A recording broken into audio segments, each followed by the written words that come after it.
Hi, everybody out there. My name is Melissa Friedman. I am the Vice President and Chair of the AP Council and the National Board of Directors for the PGA, and we want to welcome you to building your COVID compliance team.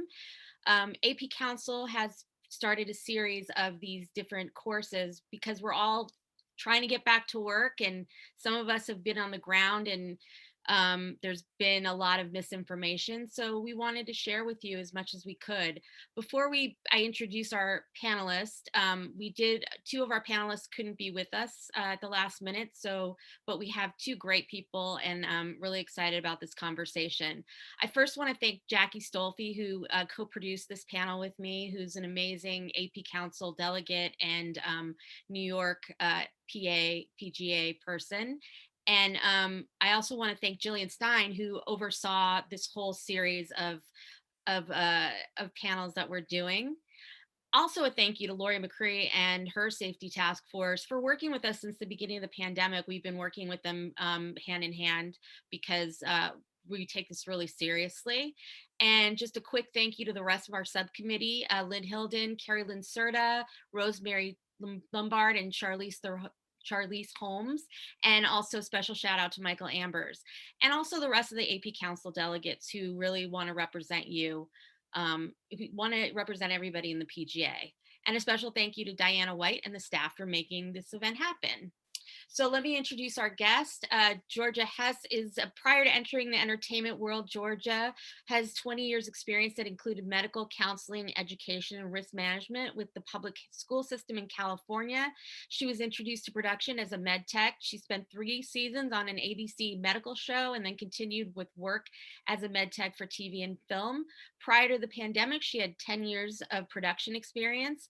Since July of 2020, she has worked as the health and safety supervisor for ABC, Apple, and currently she's with HBO.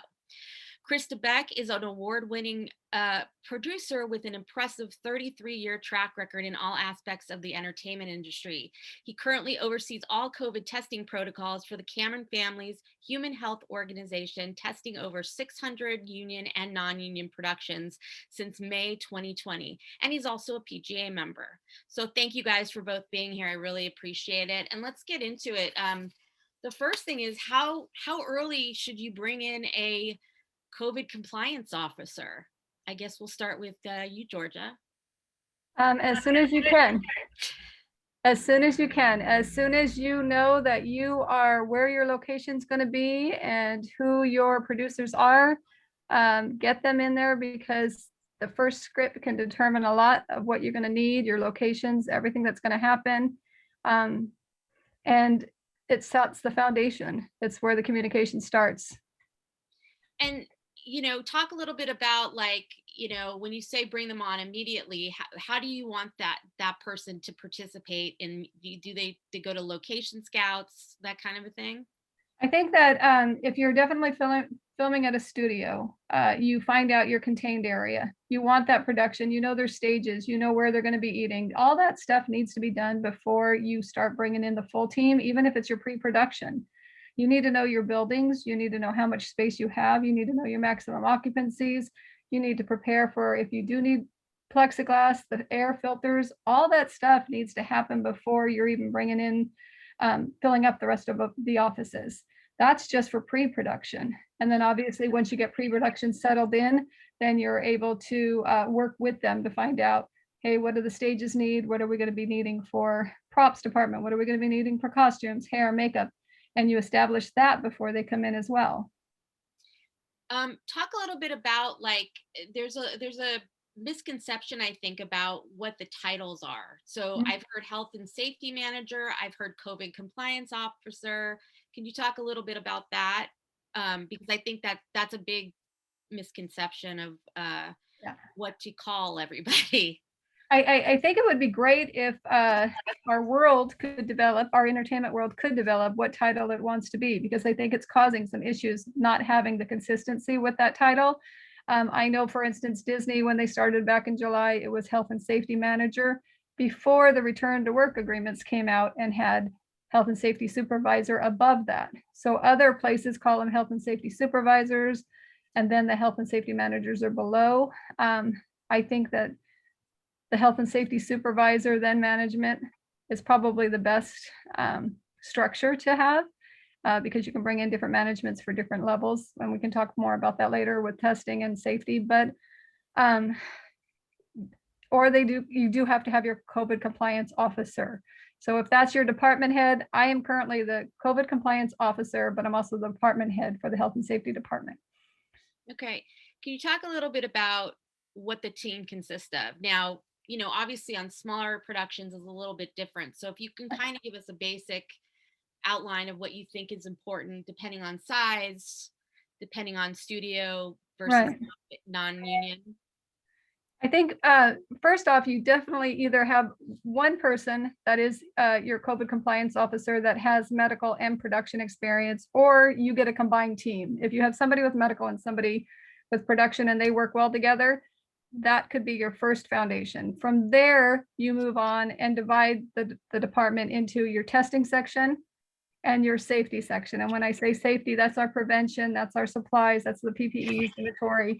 And then also, though it's not in the same department, it seems to fall under the sanitation department. The people that will do sanitizing for us comes in, and then also the medics we have to work with.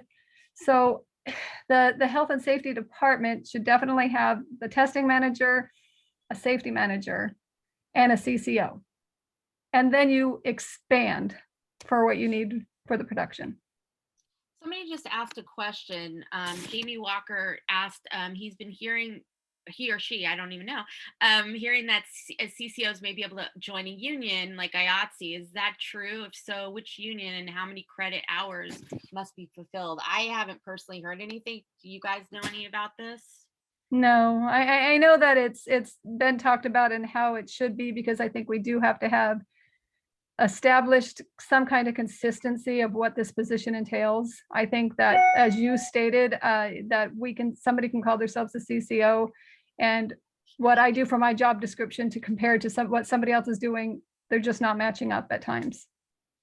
Yeah, so let's talk about that, and maybe Chris, you can give some perspective on this as well. How do you know if somebody is qualified to be one of these positions? I know there's not like a specific, certification class. There's different certifications you can get, but can you talk a little bit about that when you're hiring somebody for this position, what you're looking for? Oh, Georgia, go ahead. You start the answer, because that's more your area. Well, I was going to say, you've been doing this, Chris, so I think you know too. I think we need somebody that obviously understands risk management. I think that it's great to have the medical experience. I think that planning, somebody strong in logistics. It doesn't necessarily need to be one title of just a medical person. I think because we've got a lot of fine medical people out there, but unfortunately, they're just not making the connection to what the production needs. And so that's where you have to combine a strong one. And I think Chris is nodding, agreeing with me. If you get a medical person in there that does not understand the importance of every single person's job making this production, you will not have a successful team. Yeah, and on that note, so we basically just do testing.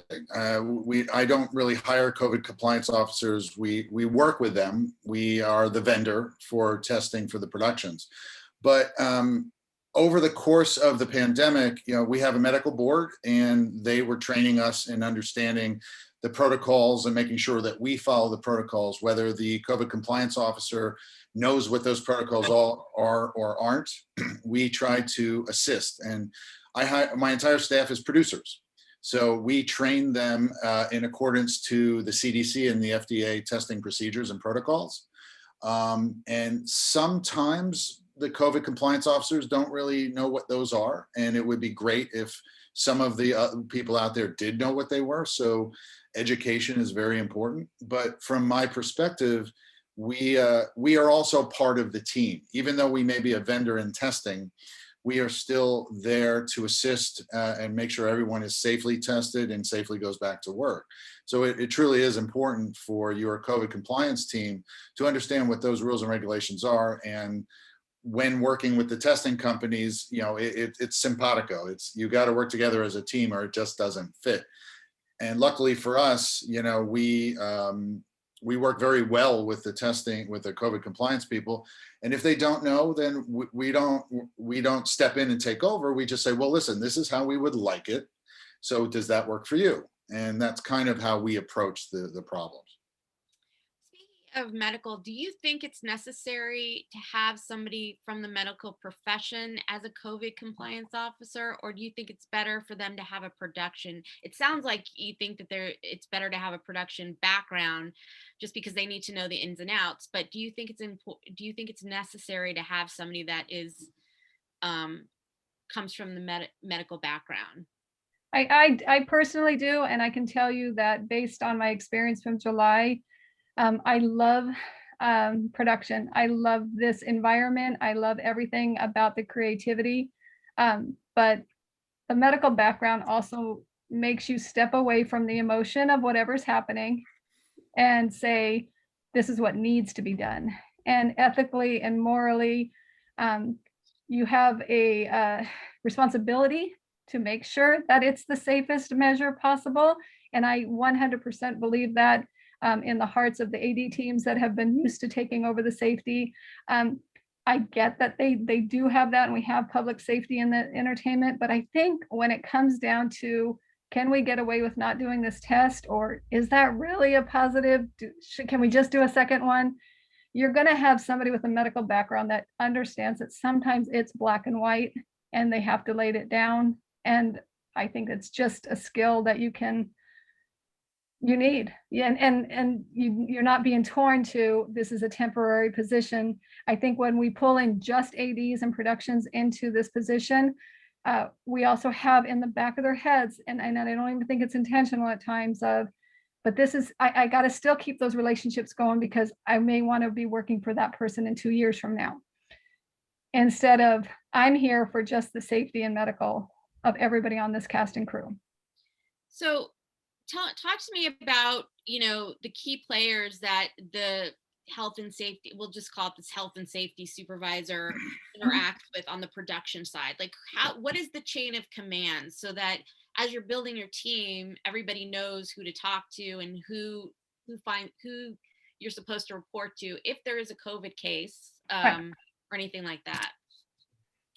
So for the way that I've been doing it since July is I have my testing manager and I have my testing team. So as Chris was sharing, when you get that team in there for the testing that works well with the testing department or whoever vendor you bring in, that's all happening over there. But I oversee when we have a positive case, because when the tracing comes and the quarantining comes and all of that unfortunate news of making those calls, that would be my end of it. As far as the production side, I work very closely with the producers, the ADs. The communication has to be there. Show up to every production meeting, make sure that I know what's happening on the scripts. I know where the locations are. I go onto the tech scouts, or as it gets larger, like on a large production right now, or my last one that we were on, I brought in another manager, and that person could also be trained to, this is our location, this is what we're doing, and we talk while we're there. And it's just included in your production meetings now. It's, hey, props, what are you doing? Costumes, this is you, as we're going through script by script by script. And they've inserted COVID compliance. How does this affect as we're in our meetings? What do we do with the smaller productions, like non-union, where it's like a really small crew? And Right. I know you're mostly on the studio side, but could, either one of you talk a little bit about that? Because I know that we have a lot of people in the non-fiction space, and I personally have been on a small crew, and we've, sometimes you can't, it's not in the budgets are changing, obviously, but they're still don't have big budgets like the studio do. So I was just wondering your thoughts on that. Georgia, I can actually speak to that. Go for it. So we handle a lot of reality shows, reality companies. We have a lot of nonfiction clients, and they bring on, there's usually one coordinator. Like, you have a crew of 15 people. So again, with their protocols, it depends on what the production wants to do. but we've been working with a production that brings on the same COVID officer, COVID coordinator, and they map out the location, just as Georgia said, that they figure out what the spacing is and how everyone is going to operate and move, and we do testing here, and then we wait here, and then we go there. So with the smaller productions, I would say 15 to 25 people.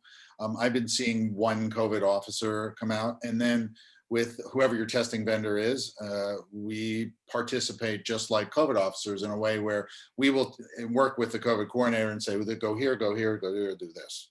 So the smaller ones, they're a little bit easier because there's less people, but you still need to follow the rules and regulations as they're stated, even if they're non-union. The unions have a great plan, have a great program in place.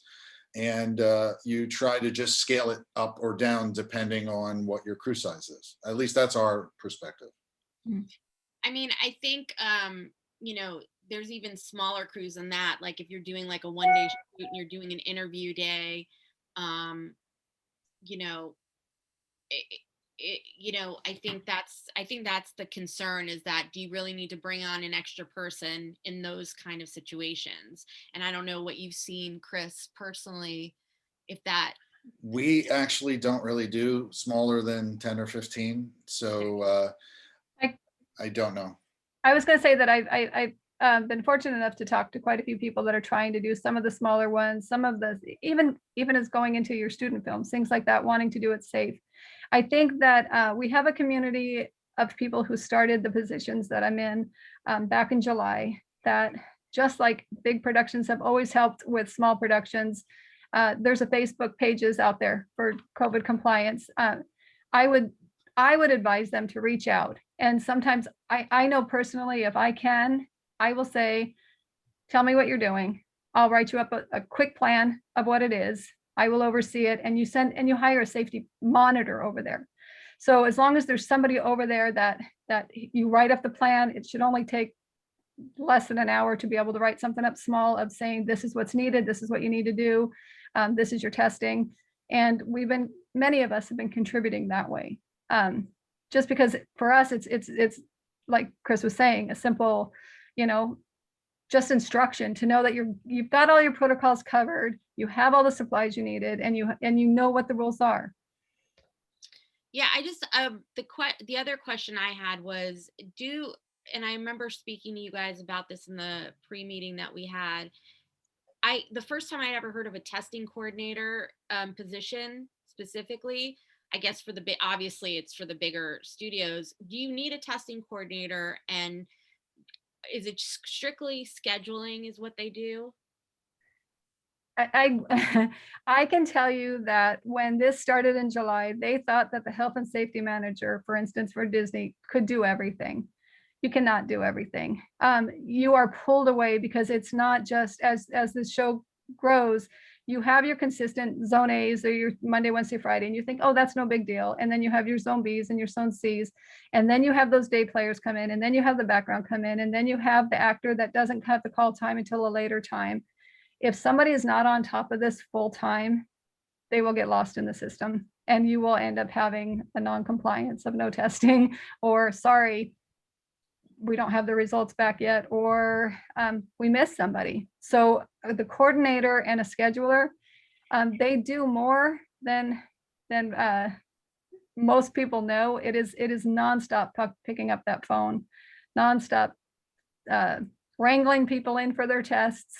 And just helping people remember, because this world is already very busy, and you don't want to take away somebody's creative side. So if you have a testing person there that says, just want to remind you, just shooting you a text, hey, we're here, you got a test today, it helps. And as far as how we talked about it a little bit, but where are you finding people to do these jobs? Like, what is the best way for like a small production company? Where do you go to find a person that's qualified to do the job? Do you guys have any suggestions for that? For the health and safety supervisor job, or the testing? The whole kit and caboodle. Well, it's funny because when the job description first came out back in July, it was must have medical, must have production experience, must have education, must have all these things, and that's just not there anymore. So I think it's a lot of this job has been word of mouth. I think that many of the people in the medical field that were doing jobs like I was, med teching, or had a different career that connected to it, set medics, that has worked and it hasn't worked. I mean, Emily yesterday seemed wonderful. She's a flight medic. You just have to have planning, the ability for planning, understanding, communication skills, strong skills, finding people for testing administratives. That is its own sort. They have to be great at that computer and Excel and Google, and they have to have great customer service skills. They have to be pleasant. There's nothing worse than telling somebody, hey, you're for testing, and somebody being in a bad mood and making you feel like crap for missing it. These people they're polite, and it I don't know. We kill them with kindness. Exactly. Not everybody's being especially helpful sometimes. So no, it is definitely this should be considered a customer service for production. This should be us saying we are here to help your production move forward without interrupting it. And when you have a great testing company and you have people that understand the department, that we're not here to be policing, and we're not here to be, I tell my crews, I want you going around smiling at people and talking to them, even when it has nothing to do with non-compliance. Awesome. Yeah, I agree 100%. We do the same thing. It's because a lot of testing companies, we've heard horror stories from other testing companies that they're just mean, just they don't want to help anyone. The nurses, sometimes the nurses they hire, unfortunately, aren't the nicest, most pleasant people in the world. And for us, it's all about bedside manner. Yep. Because every person that sits in that chair that gets a swab up their nose or in their mouth, that's a patient. That's somebody who is concerned about their safety, that needs to kind of hold their hand a little bit. And I feel like when you do that, you have a much better experience, and it's a much safer, and it goes much smoother as well, because everybody just kind of feels like they're being taken care of. That's all.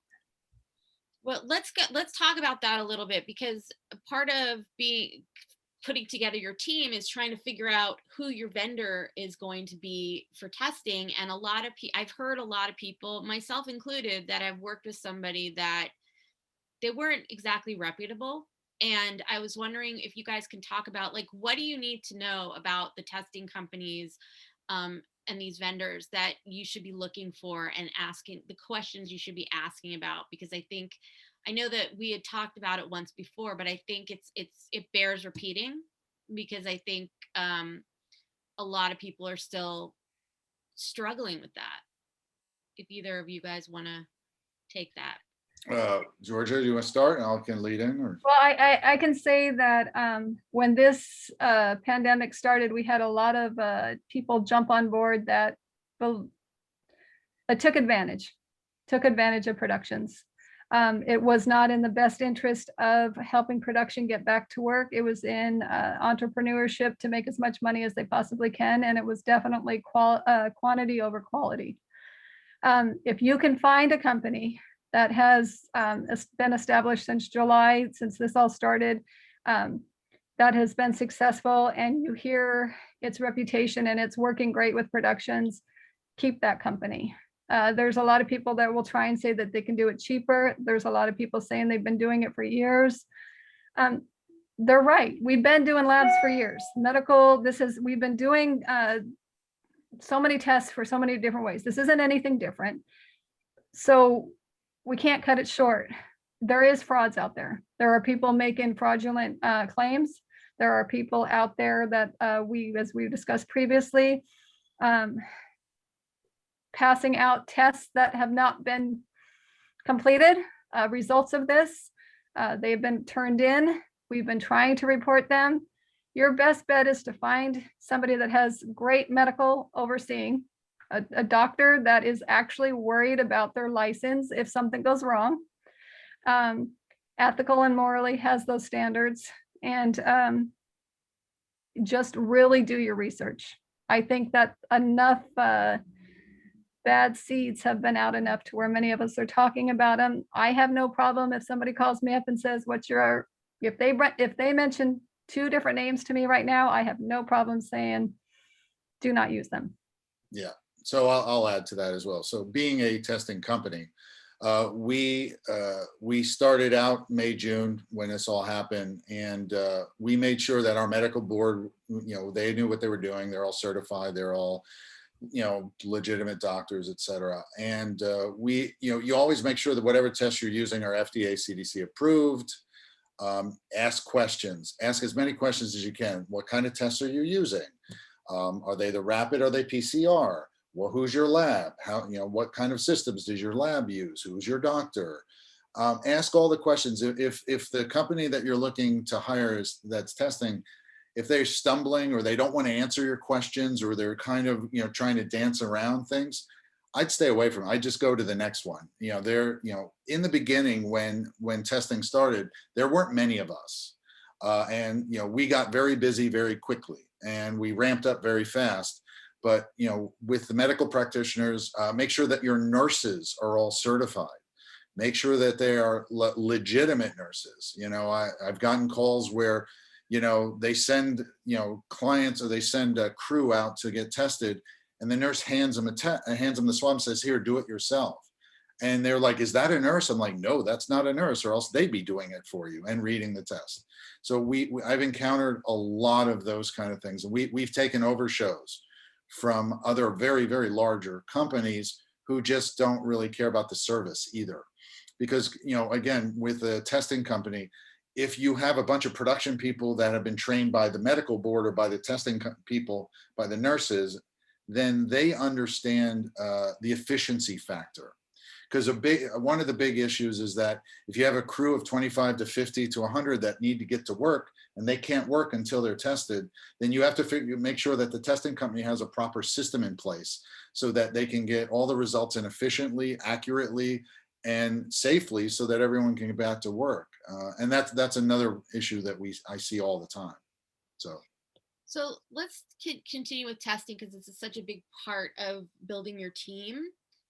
Now that everybody's getting vaccinated, why do we still have to, and I know the answer to this, but why do we still have to get tested?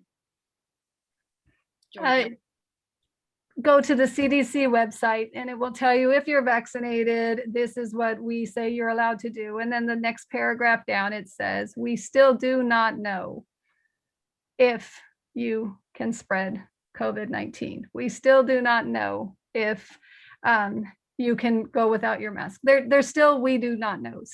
And as long as CDC is putting that up there, and knowing that I'm happy. I'm so happy that we're making progress, and I'm glad that we can do this, but we don't have enough time to have observed to make sure that we just don't cause a bigger mess by thinking we're all good now with the vaccine. It definitely has proven to limit the symptoms if you do catch COVID, but it has not proven that it is going to work against all variants, and it has not proven that you cannot spread it to somebody else yet. And also, is it true that you could actually be a carrier even if you've been vaccinated? So the vaccination is, it has just been put into your body that if you catch it, you won't react to it as bad. That's the goal of that vaccination. It's not that you can't get it. It is not a barrier that says you don't have it. So yes, you can still get it, which means that there is chances that if you have it, and though your body is not, showing any symptoms from it, you can sneeze and still share it. You can. That has still been proven. So I think it's important that everybody understands that even though if you've gotten vaccinated, you still must get tested for your own sake and everybody around you. Correct. Okay, we really wanted to make that a clear point Right. today. Do you have anything to add to that, Chris? No, George has more medical training than I do. I'm not a certified medical doctor or technician at all, but she's dead on right. All the productions that we're still doing, almost everybody that in the crews that we've had have gotten at least one vaccination in during their time, but that still doesn't make it, the pandemic is still here. It hasn't gone away. So as long as everyone understands that, we still have to take precautions and be as safe as possible. And we don't know the variants. We don't know the new variants coming in. We don't know what's covering what. If this is something that we can go move forward with, and I'm grateful that it's as many people are not getting sick, if that definitely helps with that, that is great. But let's just not drop our guard yet. We also haven't lived in a world where we've all gotten our vaccines and dropped our masks and stopped doing social distancing. We don't know what that's going to be like. So let's the experts handle that part of it.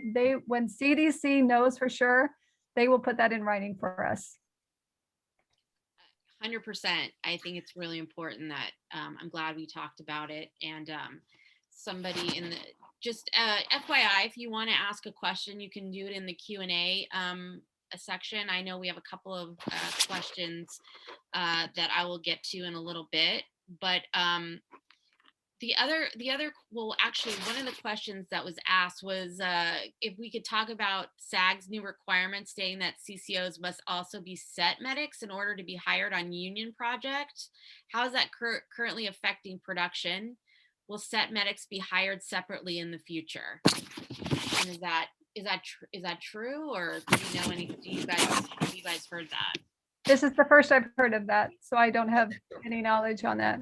I've also been from show to show to show, so I haven't had time to read that part. So I'm not saying it's. I just have not heard of that yet. Okay. Have you, Chris? I have no. That's the first I've heard of it as well. I don't know if there are enough set medics in the world to actually cover that requirement, but we have nurses. I can throw them a bunch of nurses if they need. Well, because I will say that it's just very. I have great relationships with many of the set medics. Being a set medic is not. There are probably some really great health and safety supervisors out there that are set medics, but being a set medic doesn't mean you can automatically be a health and safety supervisor. I think that I'm talking from the medical world. There's a reason people go into EMT and medics. They want to be on the field. They want to do that quick treatment, and then they want to let it go for somebody else to do the preventive care and somebody else to do the follow-up care. The mindset of medics, it's a different training, and it's a skill. It's a skill to be able to treat and let go. So that doesn't necessarily mean that they're going to be as strong as, for Emily example that we were talking to yesterday, that her logistics and her training in the military gave her. It's a blend. It's not just because it's set medics. I would have a hard time believing it would just be set medics. Yeah, I hadn't heard about that either. So yeah. I think for everybody, we would just suggest to go to the SAG website and check it out. Yeah. So here's another question from Arnon. Will the COVID compliance need to change in California once June 15th comes along and the state reopens with no or limited restrictions? Do we know the answer to that?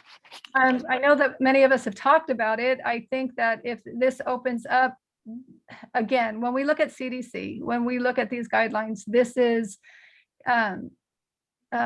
the community as a whole, not in your work environment. And many of us know that work environments have different protocols and guidelines that you have to follow, because now we are those large crowds when they say don't go into large crowds still. So I'm interested to see what happens when they open up. I think there's a difference between your personal life outside in California than coming back into a work environment like this. And I think that would be something that the unions are going to evaluate, what's best interest of everybody in productions. I think that's the best thing that we can do, which I know we got pushed for those return to work agreements back until June 30th, just 2 weeks after that decision is made. So it will be interesting to see what the experts come up with. So question for you guys, what kind of tests do if I'm a COVID compliance officer, or I'm a producer that's hiring a COVID compliance officer, what kind of tests do you need, and what kind of process will work with, for different shows? And obviously you can talk about your own experiences. Well, personally for us, in the beginning of this, when the SAG and the unions came out with their rapid testing, the tests that they chose, I don't know how they chose them, but we had 3 doctors on our medical board that said all the tests that the unions were using were less accurate than the other tests that were out in the market. So we, as our company, we chose to go the other direction. We didn't use the ones that SAG asked for, the Abbott ID, for example, and we don't use those. We use the antigen test because they, in some cases, are much more accurate. That's a choice. That's a personal choice for a testing company. But if you look at the SAG requirements and what the tests are, and Georgia, you can speak to this as well. They have very specific tests they use, but we still do the rapid antigen testing. There are several on the market that are still, 90 to 91, 92% accurate for 15-minute testing. So it's weird, our company went a different direction than with the unions. Even though we still test union shows, we have labs all around the country where we do PCRs. So we do the 12 to 24-hour turnarounds at the lab. But the rapid tests we use are antigen. And Georgia, I know the unions don't really use those same kind of tests. Ours are 15 minutes. Yeah, I know for me, it's from the beginning, it's definitely been the lab-based PCR testing. I think we know that that's the most accurate. We know that, for me personally, I know that it's going to a lab, to a professional area that is being evaluated by people that are trained to do this. Chris's company, as far as what they do, they obviously are maintaining their machines and calibrating them correctly and understanding how it works. Not all of the companies are that way. So for me personally, especially when it came down to tracing, especially when it came down to just having to be able to look somebody in the eyes and say, yes, it's definitely a positive test. I can say that when I have a PCR test. Same here. I don't want anybody saying, are you sure? Are you, when you get that instill fear into somebody when they get a rapid test that says they're positive, it's a terrible feeling. There's so many thoughts that go through your head. This is a disease. I mean, I know that people have survived it, and I know people have had no symptoms, but there's a lot of people that know horror stories of who has really died from COVID, who has still suffering from complications from COVID. As soon as you are told you have a positive test, you are now dealing with somebody's just whole body emotion. And you have to be able to say confidently, we use the best test and this is what it said. And the same way reversed. When I bring people in and I have cast members coming in with no masks on, I need to be able to look them in the eye and say, we tested everybody with the best equipment that we have. So we are the safest that we can be. So talk about the specific test, because I know that there's been a question of whether the spit ones are okay, or I know personally that what I've been told, and again, this is why you guys are here, that the up the nose was the best, the lab PCR was the best one. But I've had one where they've done the back of the throat. I've had people say I know blood tests were said no. Can you guys give me an answer on what is the top test that people should be asking for? Well, go ahead, Georgia. Well, I was just going to say, if you're in a hospital setting with a trained nurse that is doing this stuff, you are going to get a different type of test, that blood test, that test where they are going to the back of your throat or higher up into your nose area. You can't do that on an everyday basis for production 3 times a week. You cannot do that to somebody. This is not meant for that. That is meant for when you are actually in the hospital sick and a doctor is trying to diagnose you. I think that the mid-nasal has been the strongest for us, where you just go up and you get a good clean swab. The spit, you may or may not get enough sample. You also get a lot of gross contamination. So Chris just nods with me. Yeah. Yeah, it's So, weird. It's right? horrible. It's Yeah, it's yeah. just you Yeah. get a medical professional that actually takes the sample for you. So you're not just cheating it because you're terrified of it going up your nose. Let them do their job, but don't. I do not think we need to be putting everybody else into the high risk situation of if you were in a hospital. You can't do this three. I personally know people that have already had issues with one side of their nose, and we have to have them switched over to the other side of the nose because it's 3 times a week is getting to them, and they've been doing this since July. Yeah, I'm one of those. Yeah. So our nurses use the nasal pharyngeal mid-turbinate. Just go like past the, you're right there. We do that every single time. We don't actually provide oral swabs or mouth swabs. The medical board, the doctors we use, they refuse. They say that that's no good. When we do it with children, it depends on the age of the children, and sometimes their nasal passages aren't developed or formed properly. I mean, that's what our nurses tell us anyway. And that we find that now my team, all of us, we do about 3 times a week with the nasal pharyngeal. It's horrible. I mean, I'm sorry, it's true, but we still do it, but it's not the most pleasant feeling in the world, definitely. A question came up. You talked earlier about the chain of command for HSOs and CCOs. Can you clarify who is responsible for COVID tracking on set in the event of positive case? Who also should be responsible for removing a positive person or case safely from set? That's a great question. So that would be I am the health and safety supervisor. So when the positive case comes in, it is hopefully we've gotten them before they've come on set, because we're down to an 8-hour test now. So we have the testing in the morning and we know in the evening. But it's a sensitive situation and it's a private situation, and it should always be one person.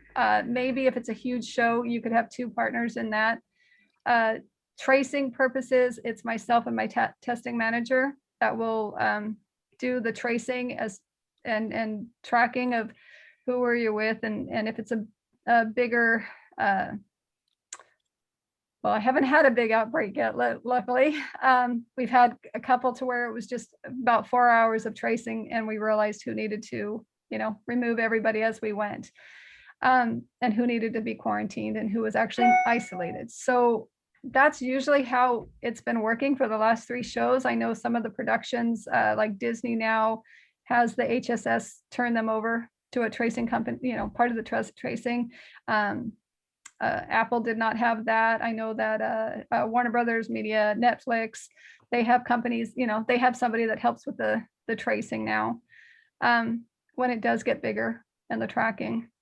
So that's how some of the studios are doing it. I mean, personally, for the last 3 shows that I've been on, I've been the one doing it. Mm-hmm. And Chris, on your side, who do you talk to, and how does that process? We notify our we notify the doctor on call whenever we have 3 doctors that we work with.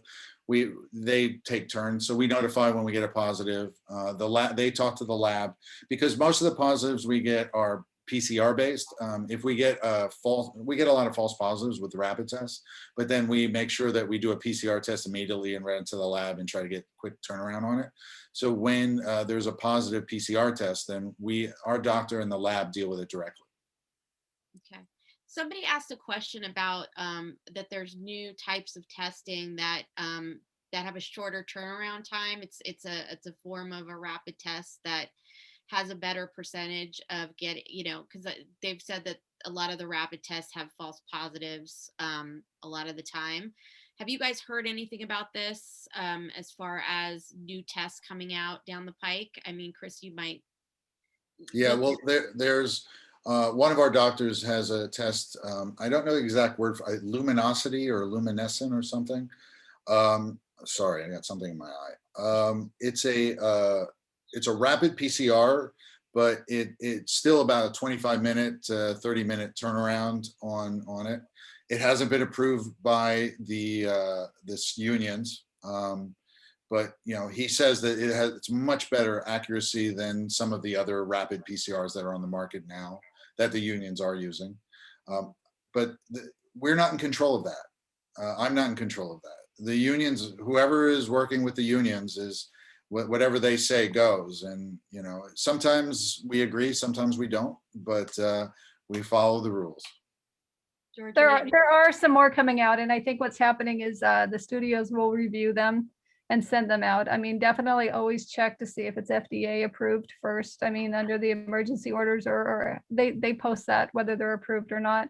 There is another one, a Luceria one, that has a individually wrapped machine, so you're not worried about putting it onto the same Abbott machine that does 3 or 4 at a time. This is individually, and it gives you a result there, and the doctor reports it or reviews it. So there's some coming out there that, you know, obviously, you know, it's progressed, and I hope they're getting better and more accurate. And the other ones, as far as the rapids go, you know, if it's not under the correct supervision, and I've just heard nightmares, and I'm sure Chris can tell you some.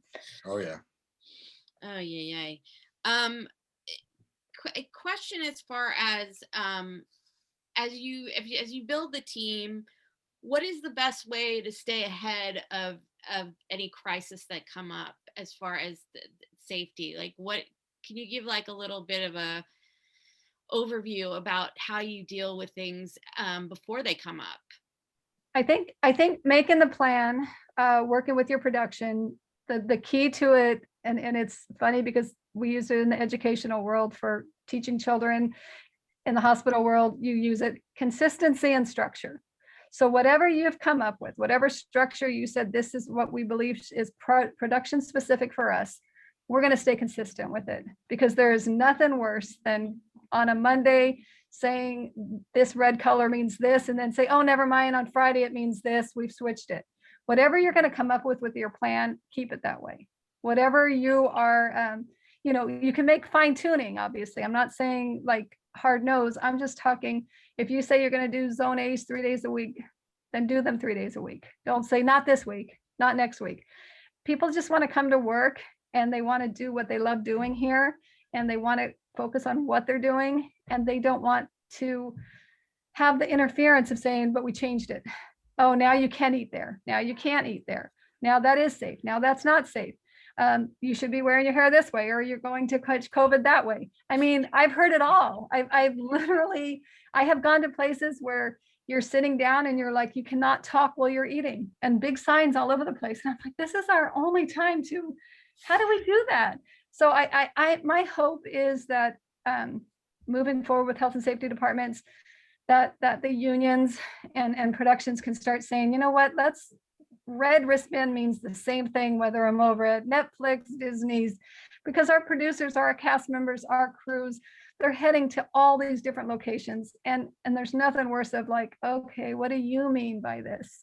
You know, let's get it across the board. And I think we just need that consistency. Agreed. Somebody was asking about tracking monitors that are dispersed to every crew member. Now that's something that obviously I've been working on small stuff. What is your thoughts on that, and are they accurate? I had known some people that were using them over when I was over at CVS Radford. I heard some good points and some bad points. I heard some good points in regards to, you know, sometimes you just don't remember where you're at. And so when you are being asked, oh my gosh, you've tested positive, where are you? Sometimes they don't remember. So it helps. On the other part, I believe in human connection over wristbands any day. And me being on the ground and having properly trained staff that are with the construction crew or with the grips or with locations, and we're helping them and remembering and saying, no, I saw them here. Because my team will report saying, you know, so-and-so was over here non-compliant. That's what's helped me the most. And just telling people, this is your contained area. This is where it's safe for you. If you step out of this area, we don't know if you're in close contact with some other production. So if you catch it, you know, we don't want it to be that you weren't in the area that we know that we've been taking care of. that worked exceptional over at CBS Radford. It worked really well at my second production. Here, I'm fortunate enough to where we pretty much got a whole place to ourselves right now until we go to locations. But I just don't see the need of, some people have called them leashes. If you're huge and you're worried about where everyone's going, if that works and it's not too negative on the, how some people appear to, I don't know. I've heard some negative about it, that people just don't want to wear them. And I don't want to be any more restrictive. I'm already asking you to wear a mask all day long. I'm already asking you to only go to the bathroom in zone A. I'm already asking you to only sit where zone B is. So I'm not going to say wear your bracelet and I'm going to monitor you that way.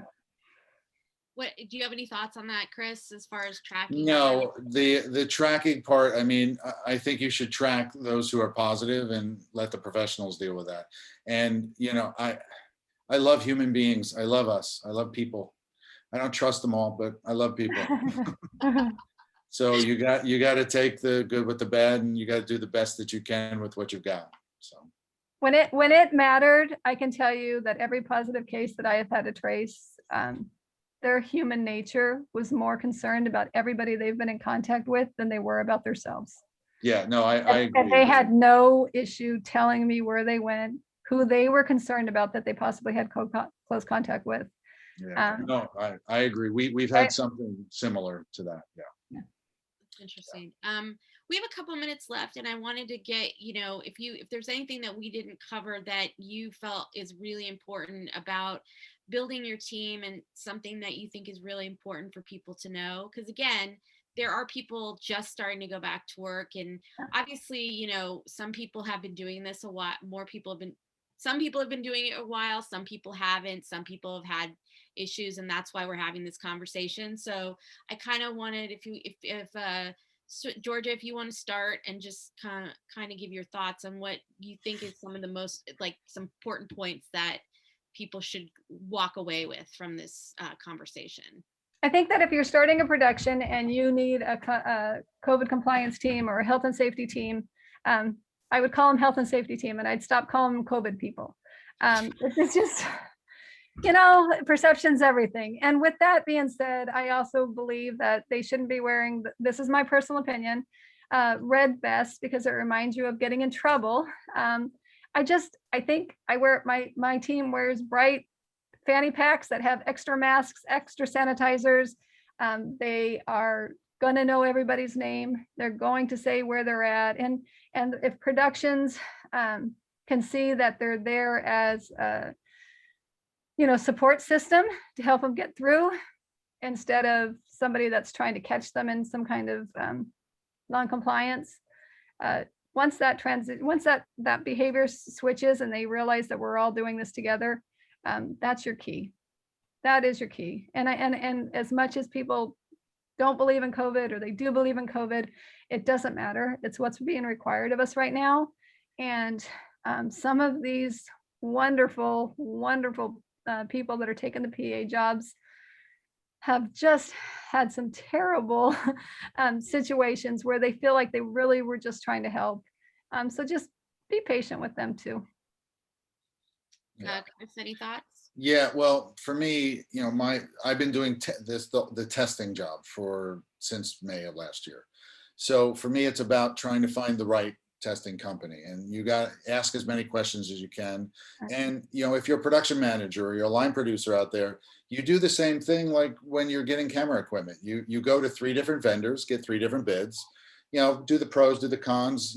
How much is it? One testing company will be cheaper, one testing company will be more expensive. Why is it more expensive? Why is it cheaper? You need to find out the pros and cons of each of these. And the reason that the Human Health Organization has been so successful during this is because we don't advertise. It's word of mouth. It's all the producers and it's all the production companies that we worked with in the past. John tells Sally, tells Mary, tells Julie, tells Joe, tells this, tells that, just like what we get on in production jobs. And there's nothing wrong with doing that with testing companies as well, just to make sure that, maybe this one testing company you haven't heard of, maybe there's a reason you haven't heard of them, because they're doing something that they shouldn't be doing. So do your research, make your phone calls, ask for references. What kind of shows have you done? Hey, can you tell me who'd you work with here? Who'd you work with there? So from my point of view, building the team is extremely important, but also finding that testing company that's not going to, screw you over or do something that's not CDC or FDA approved. That's a big part of this, because that'll ruin your whole production. I'll shut everything down. It's terrible. We have one question that I think is super, it's something I know that all of us have had to deal with in some form, but how do you deal with a team member who refuses to follow COVID safety guidelines, i.e. not wanting to keep their mask on? That's a great question. So everybody's given the guidelines and everybody signs them. I genuinely believe in giving everybody the opportunity to change, and I will. At the end of the day, if I have actually had to come to somebody and say, at this point, I'm putting this in an email that I'm documenting that I'm telling you that because you are not wearing your mask, you are putting other people in harm's way, but you're also putting this production at risk, because if we get a non-compliance, if we have a situation like that, because insurance companies now are coming in and researching this for non-compliances, I do tell people, I say, at the end of the day, if I'm coming to you because you've ignored everyone else's requests, I do have to put it in writing, and I work with the UPM, and I say I will put it in writing, and it gets sent up to the UPM. The UPM will then talk to them, and if it moves on to there, I inform the production that this person is putting you at risk, and is it worth it for you? And because, sorry, go ahead. No, go finish your thought. Well, I was just going to say there are situations right now in which insurance companies are not paying, and they're arguing over why did so many people have to be quarantined if they were wearing masks. And when you have to start documenting non-compliances and insurance companies start looking at that, you don't want your name on that. So that's the best way I explain it to people. We're at the very end, but I just had a quick question that I wanted to sneak in from Dave. As we go forward, can you speak to any changes when we're working with minors?